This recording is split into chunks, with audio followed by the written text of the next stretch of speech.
खबर दे रहे हैं आपको जैकाबाद से। कुछ रोज कबल जियल शाह मोहल्ले में बेदर्दी से कत्ल होने वाले नौजवान अब्दुल रसूल बरोई के वसा की जानिब से कातिलों की गिरफ्तारी के लिए एहतजाजी मुजाहरा किया गया। IG सिंध के SSP सिंध के इहो चऊं था असांजे हाफ़िज़ शहीद अब्दुल रसूल के कातिलनि खे गिरफ़्तार कयो वञे। असां सरापा एहतजाज आहियूं। असां हुकूमत वक़्त के इहो चऊं था त असां कानूनी तरीक़ो लीगल तरीक़ो जेको चऊं था लीगल तरीक़े सां उन्हनि खे कानून सज़ा ॾे, कानून उन्हनि खे गिरफ़्तार करे। अगरि कानून हरकत में नथो अचे त ही क़ौम वरी बि लीगल तरीक़ो अख़्तियार करे एहतजाजी धरना ॾींदो, रोड ब्लॉक कंदो।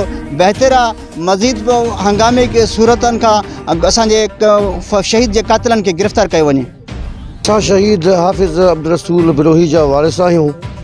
असां इंतहाई दुख सां चऊं था SHO सदर थाणो बशीर अहमद मक्सी, SP शुमाल रियाज़ मलिक साहब हिननि कोई कार्रवाई न कयो। अॼु 5-6 ॾींहं थिया शहीद जे क़त्ल खे।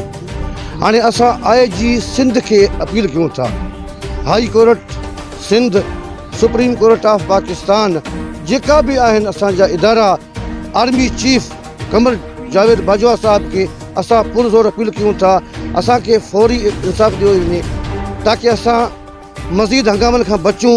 असांजो क़ौम मुश्तिल आहे, हिन वक़्तु सभु क़ौम बीठा आहिनि। असां कयूं था महिरबानी करे जेको मेन मरकज़ी मुलज़िम आहे अब्दुल गफ़ार ओढाणो जेको हेड मास्टर बि आहे हिते मौजूदु आहिनि।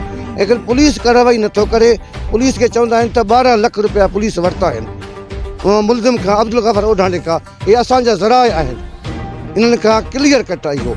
वरना पुलिस हिते कुकुड़ चोरी थिए, बकरी चोरी थिए, पुलिस एक्शन कंदो आहे, गिरफ़्तार कंदो आहे। इहा महिरबानी करे SHO बशीर मक्सी खे हटायो वञे। ॿियो कोई मुस्लमान टाइप अलाह वारो हुजे जो असांजो इहो हुकूमत खां, सिंध हुकूमत खां, हुकूमत पाकिस्तान खां पुरज़ोर अपील आहे त कातिलनि खे गिरफ़्तार करे कैफ़री किरदार तक पहुचायो वञे। असांजो इहो मुतालिबो आहे।